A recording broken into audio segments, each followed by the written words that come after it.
Okay, yeah. Hello.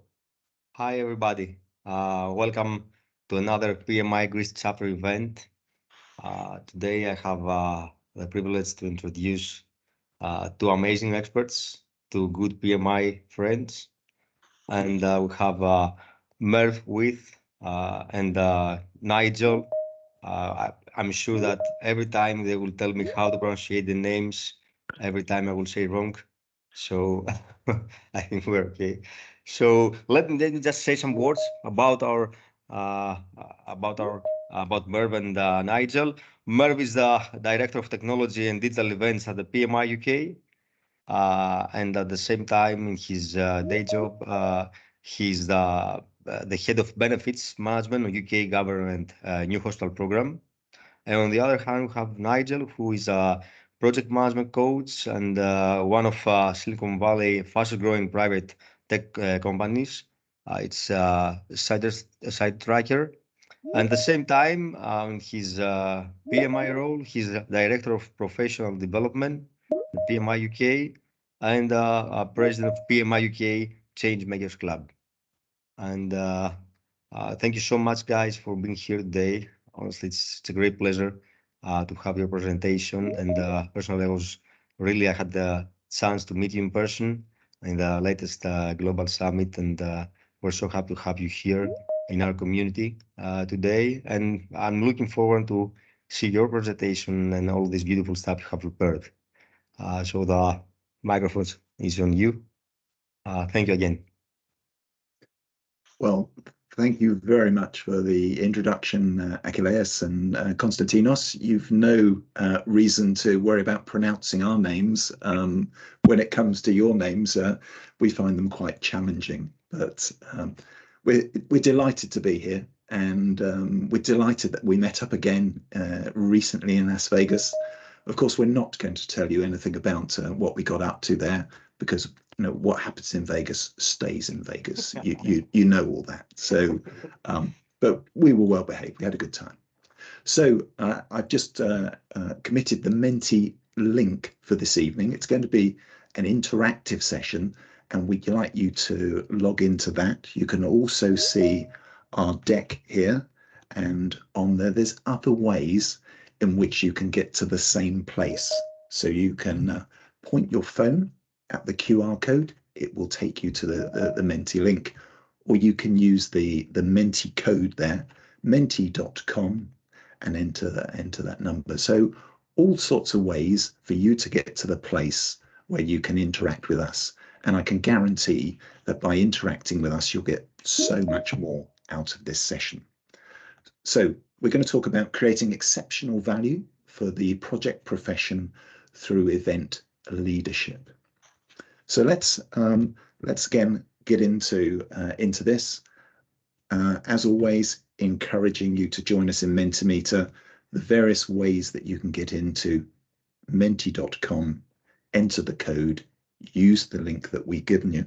And why would you want to do all that? Well, we want you to send in a comment or comments as we go. What do you think about what we've said? Just hit that button and send in a comment. Or you can open the Q&A and ask us some questions. Those questions will pop up in the bottom right-hand corner there, and we'll know they're available. We'll either take them as we go, or we'll pick them up when we get to the Q&A session at the end. So do please join us in menti.com and give us a little love so that we know you're there with that heart symbol. So there we are. Fantastic. We know you're interacting. I think there were one or two problems with registration, but it looks like we've got a good number in. So you're all most welcome, and we want to interact with you. So how are you feeling? We know over there in Greece, you're 2 hours ahead of us. I know how I'm feeling at 5:30 in the afternoon, but tell us how you're feeling. So we've got some happiness, some happy people up in the top. Tired people there. So tired, yes, I can understand that. Excited? Well, that's good to have some excited people. Hopefully you're excited about our presentation. Hungry, yes, I can see that. Someone who's undecided right now, I'm feeling all in all sorts of ways. So good. Do please keep that coming in. And what we'll do, we'll find out how you're feeling towards the end of the presentation and see how we've affected your mood. But okay, some happy people, some excited people, do use that code to log in and interact with us. So let's give you the agenda for this evening. First of all, we're going to talk about improving the value of events, or event ROI. So return on investment from events, and improving, you can also look at that as proving the value of events through the event ROI methodology.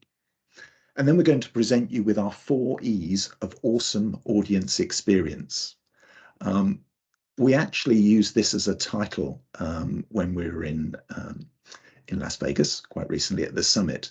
We realized that there were multiple sessions going on, and our original title of reinventing virtual and hybrid events didn't cut it. R was so far down the list that we weren't going to get people at our session. So we changed it to awesome audience experience, letter A, and the job was a good one. People showed up. So we're going to tell you about our model for awesome audience experience. Nigel's then going to give you some takeaways. A little later on, we've got some bonus material for you, and then we're going to open things up to a Q&A. And as I say, you can ask questions as we go along using the Q&A feature. So if I can just introduce myself, following on from the introduction that Achilles gave us. So far as PMI UK is concerned, I'm the Director of Technology and Digital Events, and I'm really pleased. I think I've got the best portfolio within the chapter. I've been looking after digital events for probably about 5 years before now, both with the PMI and with another organisation called the Association for Project Management. And you can see there my LinkedIn profile that shouts about it. Over to the right-hand side, there's a couple of certificates or qualifications that relate to organising events through the Event Leadership Institute, which is a PMI endorsed organisation where you can learn about this stuff, or through the Meeting Design Institute, which was something that I did at the beginning of COVID. So I kind of understand a lot of the challenges of organising events. And then on the bottom left there's some badges that relate to recognition from PMI Europe chapter as to what we've done through events. So that's me through and through involved in events. I'll just now pass over to Nigel to introduce himself and tell us a little bit about himself. Thanks, Merv. More important than that, I saw a couple of notes come through to just share the QR code and Menti details, because we have a lot of fun with Menti here this evening. So just leave that on the screen for a moment while I just introduce myself. So as Merv has kindly said, my name's Nigel Smith. I'm Director of Professional Development here at PMI UK, and I've had a wonderful time over the last year or two doing some really great work for the UK chapter. I'm just going to go back to my intro again if people have had time to get to the Menti code. Okay, so what is it I do? Well, I'm a project manager by trade. I started life as an accidental project manager, became a PMP, became a change maker like everybody else on this call, and I've got some exciting news to share about where we've taken change makers as a theme and a topic to Toastmasters a little later on. But that's me, and I think, Merv, we want to hear about the guys on the call now, is that right? Yes, please. We've got a few questions for you guys. Yeah, and so if you can go to your Menti screens and just, I think it's going to be a little bit one-sided, this answer, Merv. I think we've got to put a few UK locations in, but if you can just the name of the town or wherever you are from in and around Greece, that would be really great. When we do our webinars from the UK, we like to see the spread of people. We've got someone from Denmark, which is really good. I know we've got someone in the room from Holland, Netherlands as well, which is coming up. I don't know if we've got anyone from France or Morocco. They'll be pretty much watching the game, I guess, in a very short while. So we'll make sure this finishes on time. But we've got someone from Doha. So clearly in the World Cup zone at the moment. And yeah, Athens is very popular on there. We do have someone also from the UK, which is really good to see. Thank you so much for sharing there in Menti. And if you could now, on the next question, just sort of generally just share with us what particular sector that you typically work in the discipline of project management. Okay, I've seen some things coming through on chat in Teams. That's great. So we've got some IT guys, manufacturing, construction, government, excellent. Software tends to be fairly popular in the UK, although we have heavy industry as well. Food and beverage, design management, utilities, education, infrastructure, really great plethora of industries there. Merv, any that stick out to you that you've not come across before? No, I really pick up on what you say in terms of we typically see a lot of software IT projects, that sort of thing. Clearly there's quite a number of people from government, utilities, infrastructure here, which we do see a fair bit within the UK. And also good to see renewable energy on there as well. Excellent. So let's take it one stage further and let's just break it down a little bit. And what sort of typical role do you guys do in the organisations and industries that you're in? You know, are you an advisory, a consulting position? Are you a leader, a sponsor, a director, or do you work in project delivery or business change? Or maybe you're PMO related, or maybe you're nothing to do with projects at all. We've got a few coming in so far. We've seemed to have got some heavyweight leaders and sponsors in the room tonight, Murph. So better put on a good show for those guys. PMOs getting a good representation as well. Really important to support, direct and control the portfolio of projects that go on within your various organisations. Some people now coming in project delivery and advisory. So what do you typically tend to see, Merv, on these sort of spreads for these type of questions? Yeah, I think typically in the leadership roles about 25-30%. Lots of people in the delivery space, that can be up to 50%. And then PMO, that's not unusual. My own place is effectively within business change analysis, benefits management, typically a whole lot lower. So maybe consultancy is a little low on this one. We see a lot of people involved in consultancy and contracting, etc. Yeah, and also nobody from academia here, so no, really all practitioners, which is also very good to see. So again, thank you for that. And I think I'm going to now move over to Merv, who's going to take us through the first section of our agenda this evening, which is all about event ROI. So Merv, over to you. Yeah, I guess one of the things that really has interested me from day one is how do you maximize the value of any given event? How do you ensure that people get something out of it, or all the participants get something out of the event? And for a little while, we've been working on that within the chapter and come up with a set of key benefits we associate with events that we think land really well for the chapter. Perhaps I should provide the upfront. What we're really talking about here is what we call digital events. Arguably every event nowadays is a digital event, but the focus for us was originally on the virtual events, the webinars that we turned into conferences, and then most recently moving those into hybrid and making sure that we again maximize the value from that. So if I just if I take the first one in terms of increased awareness, what we've been looking to do is increasingly reach a wider audience. So maximize the opportunities to reach people around the globe in different time zones, recognizing some people really do make the effort to join us at silly o'clock, really. So that's That's one element of the reach. And when we were presenting in Las Vegas with a couple of guys from PMI Austin chapter, Austin in Texas, they were very much talking about the new normal and how they had used their venture into hybrid to at least stem the flow of members, because they were losing members as a result of COVID. So I think awareness of what the chapter can offer is perhaps the number one benefit. Nigel, did you want to pick up on any of the others?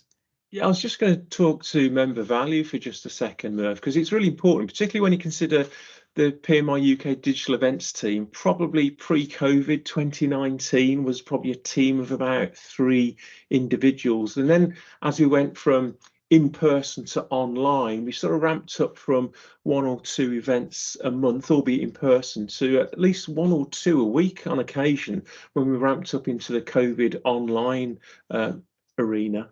And what that really did, our team of volunteers actually started to increase from 3 to its peak at almost 30. And what that actually did, it gave some really great opportunities for people to not only plan, prepare, present, and also do the upfront promotion for the actual event, but also the post-event curation, a whole raft of tools and skills that they used, and learning about working within teams and growing within themselves. So some fantastic volunteer and member opportunities which were really out there, which took people way out their comfort zones. So, for example, I started back in 2020 working with Merv, and the first thing I did was actually deliver an event, which was not on my agenda at all.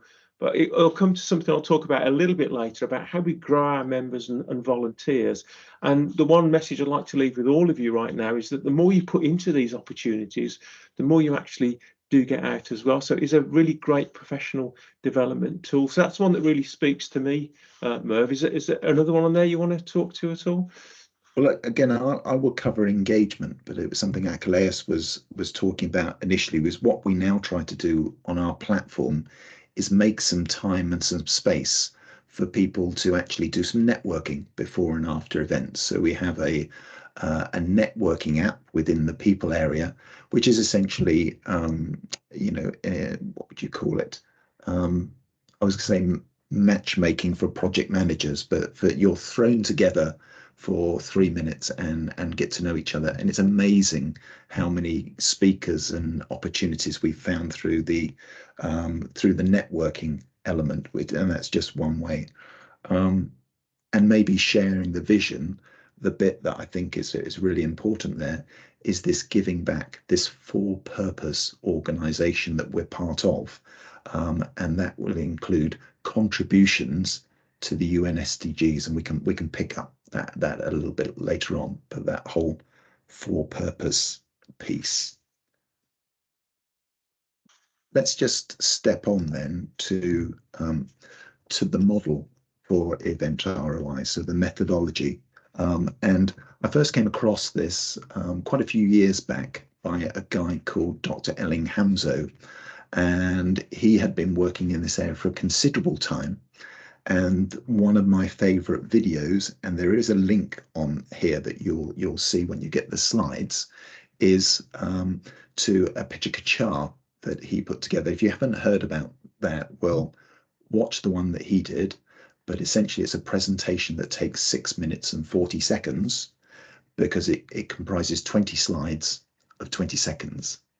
And the challenge is that you're not in charge of changing the slides. So it makes people like me who might be a bit wordy really tight in terms of time. But in the event ROI, there's an ROI pyramid, which is which is kind of relates to the levels of success or the objectives you set around a particular event. And you can see there it's making sure you've got the target audience, the right people in the room is the level 0, creating this satisfaction. Many of you will have completed surveys. So how did we do in terms of satisfaction, learning behavior, right up to impact and ROI, where it affects the bottom line. If you wanted to recruit paying individuals as a result of the event, did you do that? Ultimately, that would be in terms of impact and ROI. So a really good way of looking at why we put together events. And just on that, Merv, which one do you think stands out the most for you? I'm glad you asked me that. I think it's behavior, because an event needs to change the behavior of an individual. If you don't change behavior, you cannot create value. That's what the methodology teaches us. And again, one of the things that Elling talks about is change behavior if you want to create value from events. Without that change of behavior, you cannot create value. Very dogmatic on that point, and I think it's a really good way of looking at things. So, and again, we'll build on that a little bit later on. Again, a bit of a bonus material with the Meeting Design Institute. I found this a really useful, simple way of actually planning your events. Starting on the outside circle, let's see if I can just do that, with identifying your objectives. That leads to designing the meeting, executing and assessing the impact. Inside that, you've got the various considerations. I think there's the, I was going to say a mnemonic, but it's not, is it? Is it a mnemonic? Concepts, human, art, technical, technology, chitty, I think that spells. In there, why you run events for learning, networking and motivation, and what you do before, during and after. So a really useful approach. And again, you click on the link here, that will take you to this document. It's a freebie. It will help you in organizing any meeting or event. So in your day job, again, it gives you a pattern that you can use. So I offer that to you.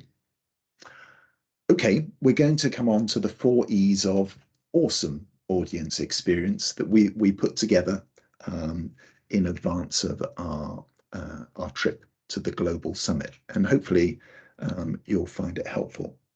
So first of all, we're going to talk about and energize, and what I want you to think of here is something like boiling a kettle, or if you remember your chemistry classes, then applying a Bunsen burner to heating a liquid and seeing it bubble away. So energize, that's the first E on there. Second E, engage. Again, I think this is where you need to think about putting yourself in the shoes of the audience. What will increase their level of participation? And that's what we mean by engage, and we'll unpack that one a little bit in a minute. Nigel's then going to talk to us about equipping them. What is it that you want the audience to do? How should they act or behave as a result of your event? So, and here we talk about giving them the tools to actually do the job. And then finally, we're going to talk about evaluate. Let's just go around that again. And here I'm thinking about, again, how do we improve performance, or how can we make a lasting impact? So 2 ideas to consider there. So first of all, I'm going to go to energize and hand back to Nigel. Well, thanks, Merv. And for energize, well, it typically does what it says on the tin. Merv talks about boiling a kettle, but it's about giving some vitality, some enthusiasm to actually what you were doing. And fundamentally, it's to supply that energy. So what I'd like to do now with everyone in the room is just think about a presentation or a webinar. It could be in person, it could be online. What is it that made it memorable for you, or what made it fun or engaging, or what stood out as something, as a really great piece of best practice? Because I want to pick up on some of these themes and explain why putting the energy in, particularly at the start of a presentation, is absolutely vital. And just as you're coming in with your inputs there, just remember how we started this webinar today. It came up with Merv's, if you like, smiley sheet. We wanted to know how many happy and excited people were there, how many hungry people, how many tired people. And it's just a different dynamic in the way that we can start a presentation to get some energy, some interest, some involvement from you, the participating audience. So we've got some good ice-breaking techniques. Again, it's much more difficult online, but not impossible. Questions is a really, really good one. They can be rhetorical questions. They can be questions of your audience because it gets people to think and draw them in. Games is another good one. One of the great things I'm sure you've probably seen on Menti in the past is the ability to do quizzes, which is really great. Storytelling, I think somebody's read my script. They're going to come on to that in a little bit. Other things you can do, of course, is share facts or statements, you know, just to get people to think about things. So, for example, you know, there could be only 50 harvests left in the world. If you start with something really big and bold like that, it can draw the audience into your particular subject area. But a really good array of inputs there. I really like the fact someone's also mentioned Menti as well. Anything that gets participation going is pretty good. And I'm hoping and trusting that you're seeing that this is a step above the usual interaction in online tools and platforms such as just polls or chat or things like that. The use of a tool like Menti, and Merv will come on to talk about it in a short while, is much more engaging. Now, as I mentioned before, I'm just going to go through these three things here. I'm going to talk about starting strong. You want to bring your audience in from the start to make them feel part of it right from the off. You don't really want to talk about yourself. No one's necessarily interested in you, maybe not even interested in you telling the title of what it is you're talking about. But what they will be interested in is something different. And the reason you make it different is because it becomes memorable. So, for example, if I was to say to you, what does the P in project management stand for? What might you say? And again, for this particular one, you can actually put your answer into chats, into Teams here, or maybe a comment just on Menti. We don't have a question for this, but this is just a nice, good, neat way of potentially starting your presentation. So what does that P in project management stand for? You got any ideas, Merv? I was just about to type in performance. Performance, that's a good answer. It's a good answer. People. Oh. People, performance, excellent. Whoever said people, quite a few people are saying people. I actually think that the P in project management does stand for people. It is people that deliver projects. But some other great suggestions coming through. I like the one power as well. And my point here is just make your start a little bit different, just so you can get some interaction with the audience, so they feel part of it, they feel interested, and they feel engaged. The other thing you really want to do is to signpost exactly where your presentation is going. And again, just to give an example of what myself and Merv have done here this evening, right at the start, Merv said we're going to talk about these three things, and we're going to talk about the event ROI, we're going to talk about the 4 E's of awesome audience experiences, and then we're going to have some key takeaways, followed by Q&A. And then when we got to the 4 E's piece, we went through each of those 4 areas. And it's good to signpost to your audience exactly where you're going, because that's what they're going to expect to hear. There's nothing worse than actually sitting in a presentation not really knowing where it's actually going. So structure is also a key thing to actually be dealt with from a really important perspective. And as someone has mentioned already, one of the key things you can start with is a story. Now, stories are really, really powerful, because if you think about it, that's how information and communication is passed down through the generations. We've only had Microsoft PowerPoint for a little over 30 years. So what did we do before PowerPoint was around? Yes, we might have had a chalkboards or whatever, or bits of tablet and stone and cave walls. But generally speaking, stories were shared around fires that went from one generation to the next.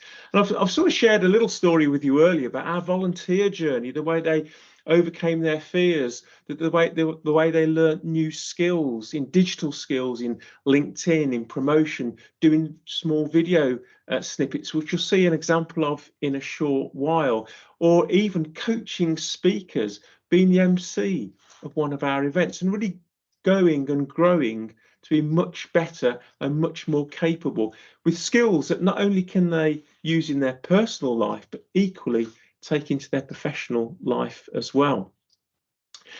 So I hope I've given you a few insights into why putting energy in at the start of your presentation, your webinar, is really vitally important.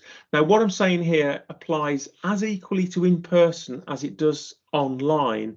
My only caveat is that when you're online, I think you have to do more of it, because I can't see all of you out there. I don't know how many of you are on your phones being slightly distracted by what's going on. We want you to be distracted with Menti, by the way. That's all very purposeful. So the touch points, we'll talk about that a little bit later. You've got to keep connecting with your audience as you go through. And just to amplify that point, I'm going to move on to Merv now, that's going to talk about the second key E, which is engage. Merv. Thank you very much, Nigel. So this is one of my favorite E's, and there's really, again, there's two parts to this. So it's how do you attract and then keep someone's interest or attention, attract and keep, prevent them being distracted. And also there's the idea of participating or becoming involved in, becoming part of your presentation. So those two ideas for engage. Now, first of all, I'm going to show you how you don't do this by one of my heroes. So this one is the first. This is a guy called David J.P. Phillips. It's a short video about the use of PowerPoint and how do you avoid death by PowerPoint. So let's watch this video together and have a chat about it afterwards. What am I talking about? What are the PowerPoints I'm referring to? Well, they can look like this. Now, this is one of the top 3 universities in the world advising their students and their teachers on how to build great PowerPoints. I received this from a customer, and you've got to be semi-blind in order to even have something like this in the company. I love this one. This one was awarded the prize of being the worst PowerPoint delivered by a public CEO in 2010. It's a nice prize to pick up, isn't it? Oh, yes, thank you. Well done, mate. And then you're like, this is bad. Can it get worse? Yes, it can. Now, this is the UN in Afghanistan, the US military, describing the situation in the area. And, well, there are no comments on that. But then we go this one. My God, David Phillips, this has got to be the thing. This has got limited amounts of text. It's got a supporting image. It's got a clear headline. This is the truth. Well, the thing is, if you recognize yourself in any of these, which I think you do, nodding away, I want to make you aware of the following. That if you've delivered a presentation with something like that behind you, 90% of what you said was gone within 30 seconds. Okay, so pretty compelling stuff. TED Talk by David J.P. Phillips. And we will often offer this TED Talk to our speakers. And once you've seen it, your presentations are likely to change significantly. But that point about what will people remember, you know, they're guaranteed to forget 90% and probably more of your presentation. So how to avoid death by PowerPoints. Time now to engage with you again. So how do you increase audience participation? So we'd like to hear your answers on that. How do you increase audience participation? Menti. Other products are available, by the way, and we're not sales people for Menti, but we do kind of love it, and we do have a good relationship with the company. Voting, yeah. Paul's good answer. Games, Nigel already mentioned quizzes. Yeah. Yeah. Some folks might be familiar with a platform called Kahoot, which is good. Yes. There's also quizzes and games that you can do within Menti, which I think is good as well. Breakout rooms is another good one there. Yeah, yeah.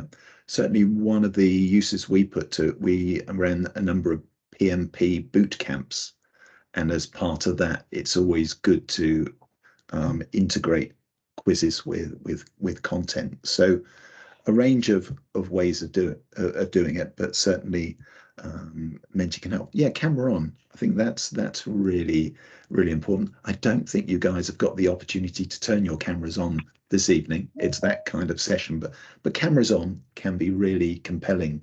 Can I just pick up actually, Merv, on a stat on that? Because the camera on and body language is really quite an interesting one, particularly when you're virtual and online, in that pretty much 70% of any communication that any of us does not come from the words that we speak. It's from our facial expressions, it's from our gestures, it's from our movements. Very often, if you go onto a video call with your camera off, you're losing more than half the impact of what you're trying to say. So if you're always going to be a speaker or you've got something to say when you're online, always best to put your camera on. It's clearly ideal if everyone does the same, because of course you can read the room a lot better. It's much more difficult online than it is in person, where clearly you can see the people in front of you. But that was a really great call out there for whoever mentioned body language. Really fantastic. Absolutely. Okay. Second hero of mine, a guy called Johnny Wallstrom. Johnny is the CEO and the founder of Mentimeter. And Johnny provided a webinar for us. It was actually with the APM rather than PMI, the Association for Project Management, titled Listening Leadership, The Decade of Talking is Over. In this case, he's talking on I think it was on the BBC World Service about this idea, but rather than talking, listening leadership. And I took a leaf out of his book, and here's me running a Mentimeter session. I've got the T-shirt to prove it. Nigel's got one of these T-shirts as well. And we talk about being audience engagement specialists, and we actually train up. Well, we've got plenty of licenses, and we have a small army of what we call Menti ninjas, which are people who are really keen to push the envelope on engagement. And there's one of those that I wanted to pick out, which was agree with co-presenter who will be Romeo and who will be Juliet. So between Nigel and myself, you'll have to make your mind up. But what this comes from is, many of you will know that we have a famous writer in the past, a guy called William Shakespeare. And he wrote a number of plays, including Romeo and Juliet. And if you go along to a performance or watch a performance, it takes about 2.25 hours. And that and what he does, he breaks up his play into acts. There's 5 of those, and then scenes, and there's 24 of those, and there's a couple of prologues. So after every 5 minutes, there is an interlude, an interruption, and then we start again. And that's a great rule of thumb to build into your presentation. Effectively interrupt yourself every 5 minutes, and then you can bring your audience back. So we try to work that in. We've tried to work that into this presentation. And you can see at the top, we've used what I call my killer question. This is the one that gets at behavior. What have you learned, or what will you do differently as a result of attending this webinar, this meeting, this experience? So again, a really good way of putting engage into practice. Now, Nigel, back to you to tell us about Equip. Thanks, Merv. And before I do that, I have to point out, because it was really quite timely talking about Romeo and Juliet, because as we all know, it is a Greek tragedy, isn't it, from Shakespeare? So that's quite apt for this evening. But I also just wanted to pick out, when I mentioned the art of storytelling earlier, that piece that Merv just shared about Romeo and Juliet and the interactions and the changes every 4 or 5 minutes. I'm trusting and hoping that'll be one of the memorable things that you'll probably take away from today's session. And the reason you'll remember that is purely because of a storytelling technique that Merv used. So please do consider that for trying to get your message across for impact. But next, let's move on to the third E, which is all about equip. Now, as project managers, we often go to Pinbox 7, don't we, for all our definitions? Well, we do that, of course, but I also go to something called Google. So what does Google tell us about what we need to do to equip? Well, it's to supply the necessary items or resources for a particular purpose, and also to prepare someone for a task. Now, in this realm, we're talking here about mindset, skill set, and tool set. And what I'd like to find out from you guys in the audience this evening is, which is it that you think is the most important attribute of these three? Is it mindset? Is it skill set? Or is it tool set? We've got a few coming in. There's quite a few people going for mindset here, which is good. Tool sets made an appearance. I don't think we've got anything else. Mindset, tools, get skill set. No, skill set's not coming up on there. Some really good inputs. Thanks for that. And it is a bit of a trick question, really, because fundamentally you're not wrong with any of the answers that you provide, but with most of these things, there are some answers that are more correct than others. And I'm glad to see that the majority have gone for mindset, because to me, mindset is all about attitude. Attitude is one of the few things that we as individuals control, what we can actually do for ourselves. And so if you've got the right attitude and the right mindset to go and do something, you can propel yourself to go and do those things. Things like skills, the right skill set, I believe, are learnt behaviours. So again, with the right attitude, you can go and equip yourself with the right skills to do the task in hand. I mentioned a little bit earlier about our volunteers in the digital events team went off and learned how to use Canva to do some fancy videos and promotion work for social media. They also understood how to curate the webinar library on the PMI UK website. They also learned how to coach and work and facilitate speakers on the main stage during our events. So those can all be learnt behaviours driven by the right attitude. And of course, then the right tool set is all about, you know, things like Merv showed already this evening, you know, the likes of Menti and other supporting platforms, which just enable the whole thing to come together. So thank you so much for sharing your ideas with me there. Just want to move on to a couple of areas I want to talk about on Equip, and it's really around things that may be familiar within your own chapter. Clearly, we probably all recognise power skills now as being one of the three triads of the iron triangle, which we get our PDUs from, those areas that we sort of learn about. And power skills to us are all those leadership, those interpersonal skills that make for effective communication. And following on from that, I'm just going to talk a little brief moment about mentoring. Now, I'm trusting that this picture might resonate with a few people. So fundamentally, you know, if you go around and all you've got in your hand is a hammer, then everything pretty much looks like a nail. And I think what I'm trying to say here is that you probably need a blend of tools rather than just one particular type. So consider, if you will, the Swiss Army knife, you know, the ability to be the jack of all trades, a generalist rather than particular specialist. And that's really the theme that I'm trying to pick up with each of you here this evening. But really back onto the power skills theme, and in conjunction with some of the things that Merv shared already, in particular, you know, avoiding death by PowerPoint. How often have you been in front of a room of people, or even a group of people online, where you've got all these faces staring back at you with extreme expectation, and you're standing there thinking and struggling about what to say or even how to say it? how do you get that engagement that we're all talking about? And we've gone through we're on to the third E already. But for this particular one, on Equip, one of the things that we did from a PMI UK chapter perspective is that we formed a brand new Toastmasters club. So for anyone familiar with Toastmasters International, it's a public speaking platform. It's also a club that's all about leadership. It's all about listening. It's about evaluation. And above all, it's about community of peer professionals. And we really use these tools that we learned through Toastmasters public speaking to help us, not just with this event tonight.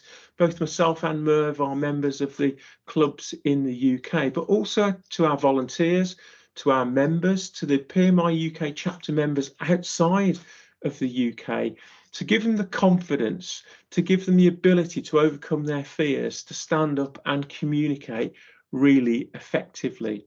And we also taught some really great skills. I've got a very short video to show you in just a moment about how to structure your speech, how to start your speech, how to end your speech with the really important call to action. And in all of that, we encompass and encapsulate things like body language that we've spoken about, gestures, facial expressions, movements, all those things that can actually add to all the words that you're saying. And to just exercise this a little bit more, I just want to introduce you here to a gentleman called Kyle Murter.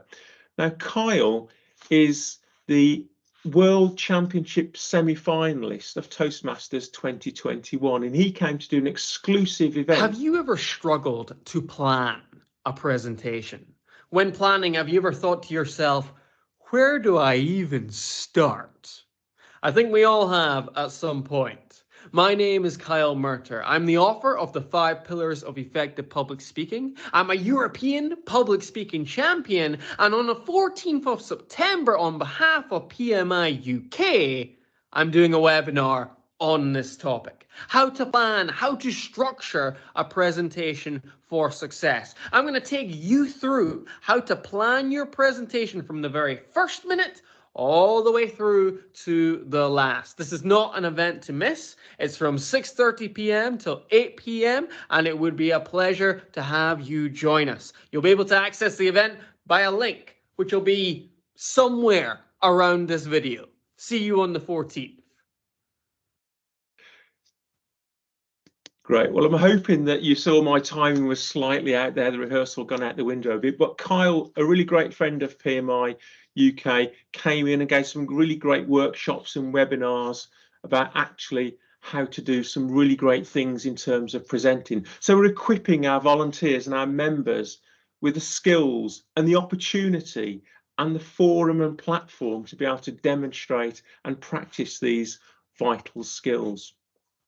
And again, and this is just a touch point really about our curation of the webinar library. It's about the subject of public speaking. You see a bit of a picture of me on there. This is going back probably a couple of years now.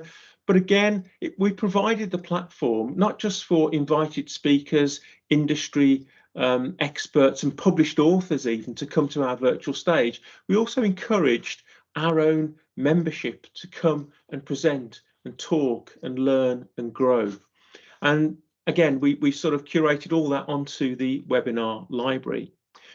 Now, the final thing I just want to touch on before I pass back to Merv is to say all these things are really good, but we have to have a support structure in place to take care of the people that we're trying to develop and to grow. So we also, as part of the Professional Development Directive and also in conjunction with what we did in the digital events team, put together a mentorship program to help people grow and to go in the direction that they wanted to go, not just in terms of what they wanted to do with their webinars, but any other aspect of project management as well. Now, typically, as we all know, mentors are someone that's been there, seen it, done it, and clearly got the Menti t-shirt, as well as Merv was showing a little bit earlier on. But fundamentally, these are the guys that are going to help to guide and show the way, but not necessarily lead the way, because the mentee really needs to come armed with their own particular goal of the direction they want to go in. And fundamentally, what I would say to anyone out there is look out for the person that has what you want, the skills, the attributes, maybe the role model that you're looking for, and just go and ask them and see whether or not you can sort of learn from their own particular journey. And the reason I got a picture of Yoda up here is fundamentally we're all Star Wars fans at heart, I guess. Now, Yoda, of course, was the great mentor to Luke Skywalker, this sort of, you know, that sort of sentient being that knew a lot, he'd lived a great life and could pass down that knowledge and experience, but again, didn't always show the way. There's a really great story about Luke Skywalker carrying Yoda to a cave, and Luke Skywalker says to Yoda, "Oh, what's in the cave?" And Yoda says, "Well, it's whatever you take in there." So Luke Skywalker, becoming Luke Skywalker, goes in with his lightsaber and starts flashing around like this, and guess what happens? He meets Darth Vader, and they had this massive, great fight in the middle of the cage. And it's really all about, in these circumstances, what would have happened had he not taken his lightsaber in there. And it's about learning and going on that particular journey for yourself. So again, my question to you is, who is your Yoda? And I think now for our finally, I'm going to pass back to Merv, and it's the all-important subject of evaluation. Thank you very much, Nigel. And for this final section, I'm going to speed up a little. I'm conscious that we've got very enthusiastic and taken up quite a bit of time. But here we're talking again about two ideas. So how well are we performing? And then as a result of our performance, what is the impact? So performance and impact, two really key aspects to evaluate that I just want to deal with very quickly. So again, within your projects, your working life and other lives, no doubt you are practicing the philosophy of continuous improvement. And through continuous improvement, you look to get a little better every day, and that every single day, and that can apply to events as well. So we practice the philosophy, the art of continuous improvement. And we do that through typically a hot debrief after an event, a retrospective every couple of weeks, checkpoints, etc. How did we do? And also we conduct a survey on every occasion. But you can get very quick feedback, and this is risky. So, you know, how would you rate our performance so far? Is it a thumbs up or is it a thumbs down? Another really quick way of actually getting some feedback through Mentimeter. And thankfully, well, I'll move on quickly, but we're getting all thumbs up. So I'd certainly take that. And again, rating performance, we put the chapter digital events team for an awards in the Digital Event Awards in the Best Webinar category. For 2 years in a row, we were shortlisted, we were highly commended. First of all, a session entirely online, and then you can see we actually got out there in our glad rags, and we're delighted to be a part of that. So it's important that you benchmark and check your performance against others, which was a chapter we were able to do. And then finally, just a little bit about a couple of conferences that we ran. So early in this year, for International Women's Day, 8th of March, we were guilty of scope creep. We, instead of a single event, we ran a 3-day event with all our friends from PMI Europe on the topic of breaking the bias. Really successful.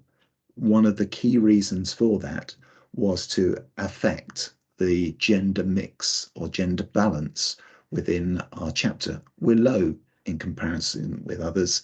This helped us move the needle and increase the number of women that joined our chapter. So we achieved our objective, or certainly at least one of our objectives then.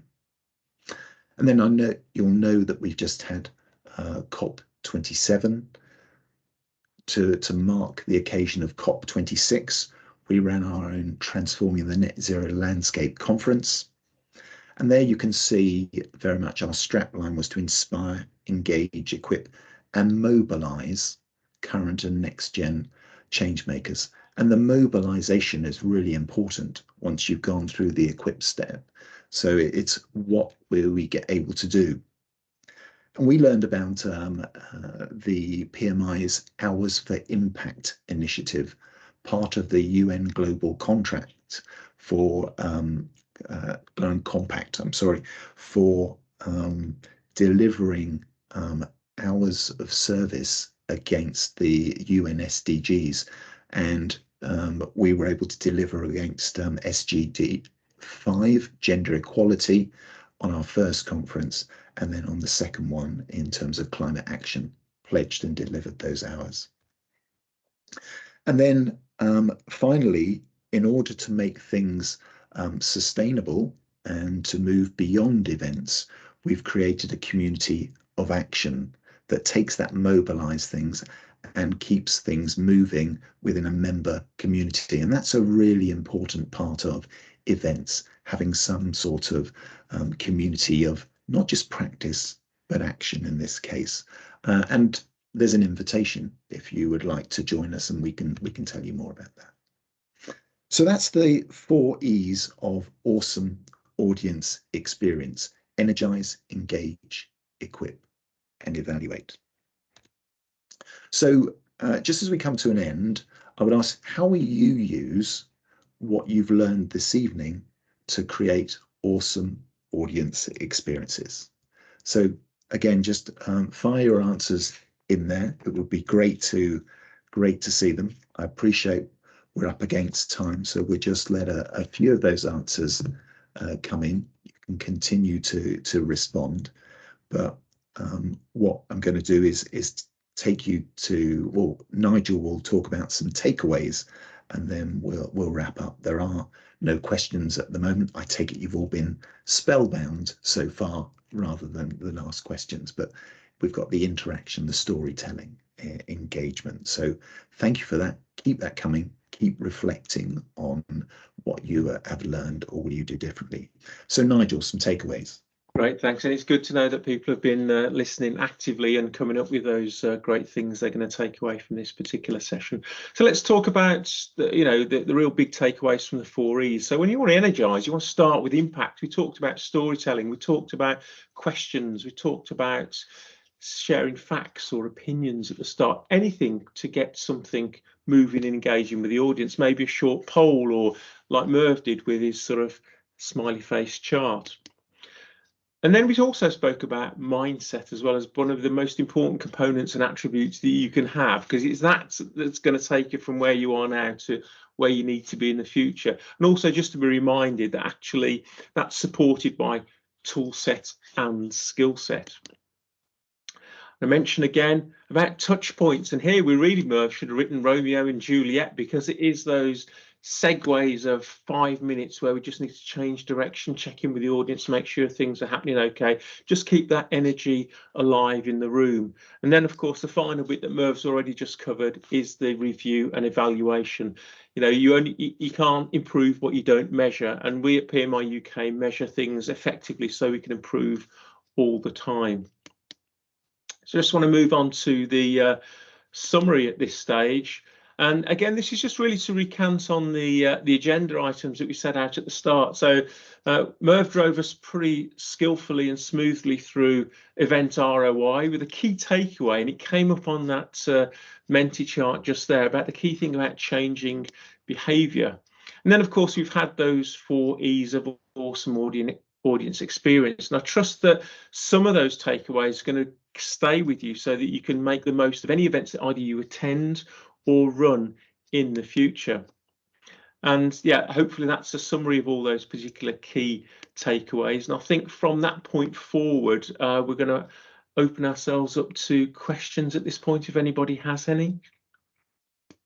Doesn't look like there's any come through here, but Nigel, there's a reference in chat to more information on the Toastmasters Champion webinar, and maybe you can say a little bit about Changemakers in response to that. Yes, certainly. I'm going to drop into chat my email address. If people want to contact me directly, I will send out more direct details. We've got a full curated webinar library where I can signpost you to those particular webinars. But in terms of Changemakers, the Toastmasters Club. For anyone that's familiar with Toastmasters, if I tell you that we chartered a club of almost 40 members in 6 weeks, you will recognise that's quite a phenomenal turnaround from a standing start to a fully established club. We're currently running with about 35 members. It's a very popular club. It's a fun club. It's fun over formality. It's a great community. It's peer professionals, and we get people turn up on every third Tuesday.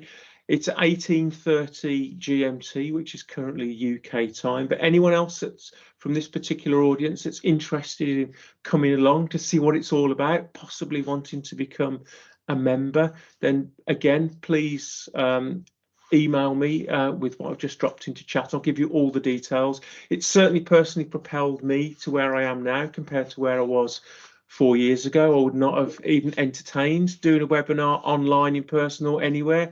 And I guess, Merv, the same was possibly true for yourself as well at that point. Oh, it's been absolutely fantastic. So highly commend. Just pop along and you will enjoy it. And we'd love to have you there. So I can see in summary how people are feeling right now, happy and excited. And there's someone who's hungry, like me. Probably the same person, I think. So thank you for that feedback, guys. That's been really, really good. And in order to obtain the slides with the results, there's a QR code. You simply need to point at the QR code. That will take you to the slide results.